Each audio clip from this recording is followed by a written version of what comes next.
Sir আমি বলছিলাম যে এখান থেকে কিছু করা যায় না যায় না সংকল্প, দুটো দেশ, কত জটিলতা, কত সময় লাগবে, তার মধ্যে কত কিছু ঘটে যেতে পারে। আর শোনো, আমি কিন্তু তোমাকে নিতে আসবো, আর আমরা একসাথে ওই দেশে যাব। আপনিও যাবেন? তো যাবো না? এটা জানার পরও যে ডিঙ্কা এই অবস্থায় আছে, আমি এখানে এই দেশে হাতে হাত গুটিয়ে বসে থাকবো? তোমার কি মনে হয়? শোনো, ফর সাম রিজন আমি তোমার খোঁজ নিয়েছিলাম। কারণ জানো, কারণ অনেকগুলো প্রশ্নের সদুত্তর আমি খুঁজে পাইনি। প্রথম কথা, তুমি ঠাকুরিয়া স্টেশনের ওখানে কি করছিলে, স্পেশালি যখন প্যাসেঞ্জার ট্রেন বন্ধ ছিল? সেখানে কি করে তোমার ডেড বডি পাওয়া গেল? আমি কিছুতেই তোমার মৃত্যুটাকে মেনে নিইনি। এদেশে আসার পর তোমার অনেক খোঁজ করেছি, তোমার আগের অফিসে গেছিলাম, আগের যেখানে থাকতে সেখানে গিয়েছিলাম। তুমি তো অফিস পাল্টেছো, বাড়িও পাল্টেছো। তো কালকেই এক পরিচিত বাঙালি ভদ্রলোকের কাছ থেকে তোমার ডিটেলস পেলাম, তোমার ফোন নাম্বারও পেয়েছিলাম, কিন্তু আমি ফোন করিনি। যদি তুমি আমার ফোন না ধরো, তাই ডাইরেক্ট চলে এসেছি। সো সরি স্যার, আমি জানতাম না আমার জন্য প্রত্যুষের এত বড় একটা ক্ষতি হয়ে গেছে। একটু বিচার বিবেচনা করে কাজটা তো করতে হয়। তুমি না খুব ছেলে মানুষই করে ফেলেছো।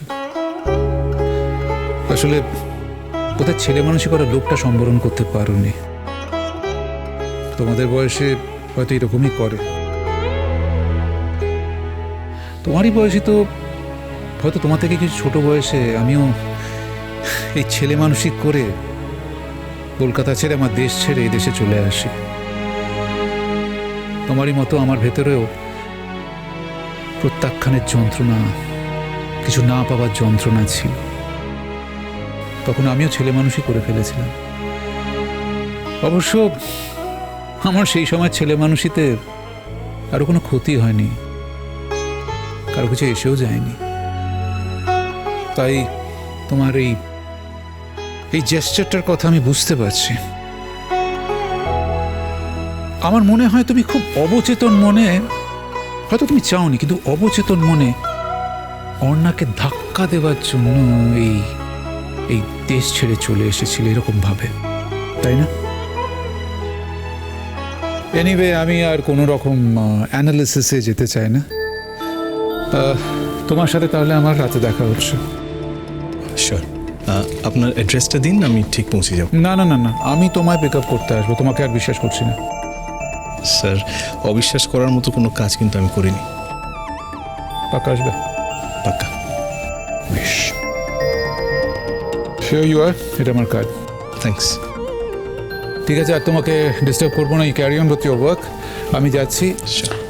আর হ্যাঁ, আমি কিন্তু স্ট্রেট বাড়ি যাচ্ছি। আমি কিন্তু তোমার প্রতীক্ষা করব। কটার সময় আসছো? আমি তো আপনার লোকেশন দেখে নিয়েছি। আমার অফিস ছুটি হয়ে যাক, তারপরে আমি it will take around 45 minutes. তো আমি 8:30 পৌঁছে যাব।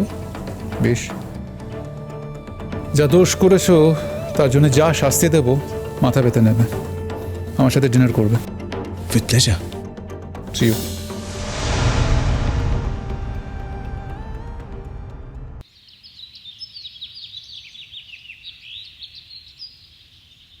অর্ণা, অর্ণা,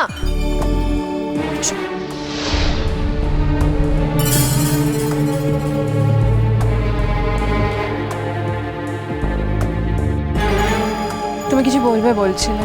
আমাদের তারা আছে এখন, আমাদের যেতে হবে। হ্যাঁ চলো অর্ণা। আমি বেশি সময় নেব না অর্ণা, কিন্তু আমি কিন্তু এখানে শুধুমাত্র তোমার সাথেই কথা বলতে চাই। তোমার সব কথাকে যে অনার করা হবে এমন কিন্তু কোনো মানে নেই। আমরা চাই না আমাদের মেয়ের সঙ্গে এখন একা কেউ কথা বলুক। আচ্ছা আন্টি, আপনার কি আপনার মেয়ের ওপর কোনো বিশ্বাস নেই? আপনার মেয়ের ওপর কোনো ভরসা নেই? আপনার কি মনে হয় আমি একা আপনার মেয়ের ব্রেন ওয়াশ করে দেবো? মানে ও পুরো সিদ্ধান্ত পাল্টে ফেলবে? তুমি যাও, আমি আসছি। অর্ণা, তোমার বাপি আসতে পারেনি। বাপি কিন্তু সমানে ফোন করছে। কারোর সঙ্গে কথা বলে সময় যেন নষ্ট না করে। বললাম তো তোমাকে, ওর সাথে কথা বলে আমি আসছি।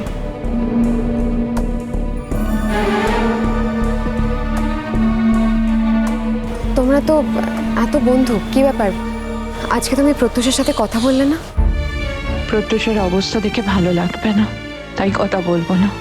শুধু কি এটাই কারণ, নাকি তুমি কোথাও মনে মনে বিশ্বাস করো যে প্রত্যুষ খুনটা করেছে? আমার বিশ্বাস অবিশ্বাসে কিছু এসে যায় কেয়া? তদন্ত করে যা প্রমাণ হবে সেটাই আসল। আচ্ছা, তদন্ত করে যদি এই রিপোর্ট আসে যে খুনটা প্রত্যুষই করেছে, তখন? না মানে অনেক সময় তো ভুল রিপোর্টও আসে, তাই না? ঠিক কি বলতে চাইছো কেয়া? প্রত্যুষ এখন কি ভাবছে বলো তো? না, আমি প্রত্যুষের সাথে কথা বলিনি ঠিকই, কিন্তু আমি কিন্তু বুঝতে পারছি প্রত্যুষ কি ভাবছে। প্রত্যুষ ভাবছে যে তুমি প্রত্যুষকেই খুনি ভাবছো।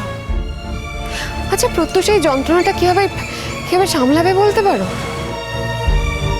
আমার কি মনে হচ্ছে জানো, প্রত্যুষের থেকেও যন্ত্রণাটা তোমার বেশি লাগছে। হ্যাঁ, তাই হচ্ছে। প্রত্যুষকে ভালোবাসি তো, তাই ওর থেকে হয়তো আমারই যন্ত্রণাটা বেশি হচ্ছে।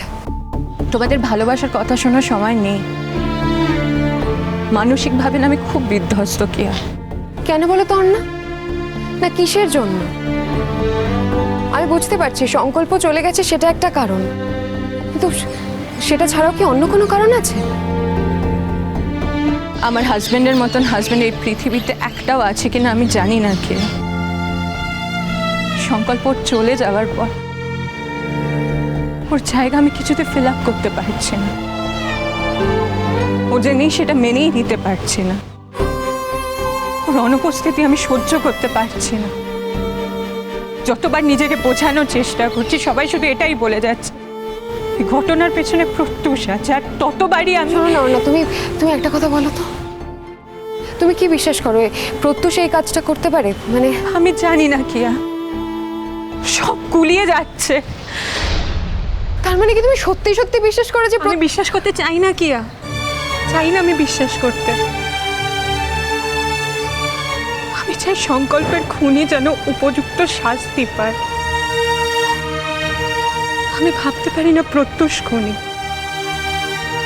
ভাবতে পারি না সংকল্পের মতন মানুষকে প্রত্যুষ খুন করতে পারে। আমি কিছুতেই ভাবতে পারি না প্রত্যুষের মতন ছেলের ভিতরে এতটা আক্রোশ থাকতে পারে। তবে এটা ঠিক, প্রথম দিকে প্রত্যুষ সংকল্পকে পছন্দ করতো না। তুমি কার সাথে কি মেলাচ্ছ অন্না? আমি কারোর সাথে কিছু মেলাচ্ছি না কিয়া, সবকিছু রিকল করে দেখছি আমি। আর আমি দেখছি যে প্রত্যুষের আচরণ খুব সাংঘাতিক ছিল, আর তাতেই মনে হয়েছে ও কখনো সংকল্পকে সহ্য করতে পারেনি, হিংস্র হয়ে উঠেছিল, অনেক মিসবিহেভ করেছে আমার সাথে। কি এটাই তো স্বাভাবিক। প্রত্যুষ তোমাকে ভালোবাসতো, কি করে মেনে নেবে তোমার সাথে সংকল্পের বিয়েটা? হ্যাঁ, কি করে মেনে নেবে? ও তোমাকে নিজের জীবন সঙ্গী বানাতে চেয়েছিল। আচ্ছা, তুমিও তো বিদেশে গিয়ে নিজের মতো থেকেছো, তুমিও তো সংকল্পকে বারবার বলেছো যে তুমি কোনোদিন সংকল্পকে ভালোবাসতে পারবে না, বলোনি? তাহলে প্রত্যুষ যেটা করেছে সেটা যদি অন্যায় হয়ে থাকে, তাহলে তুমি যেটা করেছো সেটাও তো অন্যায়। করেছি তো আমি অন্যায়, বলছি তো আমি অন্যায় করেছি। সংকল্পের মতন মানুষকে আমার আরো আগে চেনা উচিত ছিল, চাইনি চিনতে। আমি আমিলিয়ার গল্প বলেছে, বিশ্বাস করে নিয়েছি, চিনতে চাইনি। অথচ কি অথচ? থাকি আমি তোমার সাথে না তর্ক বিতর্কে যেতে চাই না। না, যে কথাটা শুরু করেছো সেটা শেষ করো। কি? অথচ প্রত্যুষের কোনো অসুবিধাই হয়নি কিয়া। প্রত্যুষের জীবনে কিছুদিন পরও তোমাকে খুঁজে পেয়েছিল। অর্ণা, সত্যি কথা বলছি কিয়া। সত্যি অর্ণা, আমার মনে হচ্ছে আমি তোমাকে অকারণে দাঁড় করিয়ে রেখেছি, জাস্ট সময় নষ্ট করছি। বলো তুমি কি বলতে চাইছো? যেটা বলার ছিল সেটা বলার মতো ভাষা না আমি খুঁজে পাচ্ছি না। সেই কথাটা তোমাকে বললে আমার মনে হবে যে আমি অপাত্রে দান করছি। তবু বলে ফেলো। আর বলে কি লাভ অর্ণা? তুমি তো বিশ্বাস করতে শুরু করে দিয়েছো যে প্রত্যুষ এই কাজটা করতে পারে, আর আমি বলতে এসেছিলাম সম্পূর্ণ উল্টো কথা। আমি তোমাকে বলতে এসেছিলাম যে তুমি রুখে দাঁড়াও, তুমি যাতে কোর্টে গিয়ে জাজের সামনে বলো যে তুমি জানো যে প্রত্যুষ এই কাজটা করতেই পারে না। তুমি বিশ্বাস করো যে প্রত্যুষ খুনি নয়। হ্যাঁ, সংকল্পের খুনিরা নিশ্চয়ই ধরা পড়বে, তারা নিশ্চয়ই শাস্তি পাবে, কিন্তু আমি চাই যে তুমি কোর্টের সামনে জোর গলায় বলো যে প্রত্যুষ এই খুনটা করেনি, করতে পারি না, কারণ তোমার কথা অনেকটা ম্যাটার করে, অনেকটা ম্যাটার করে অর্ণা। কিন্তু এখন তো এই কথাগুলো তোমাকে তোমাকে বোঝানোর কোনো মানে নেই, তোমাকে বলার কোনো মানেই নেই। কি আমি সত্যি জানি না কে খুন করেছে। আমি কাউকে ফাঁসানোর চেষ্টা করব না, কাউকে বাঁচানোর চেষ্টাও করব না। আমি যা সত্যি জানি আমি সেটাই বলবো। আমি জানি না কে খুন করেছে, আমি চাই সংকল্পের খুনিকে খুঁজে বের করতে। আর এটা আমি কিছুতেই বিশ্বাস করি না যে প্রত্যুষ খুন করেছে।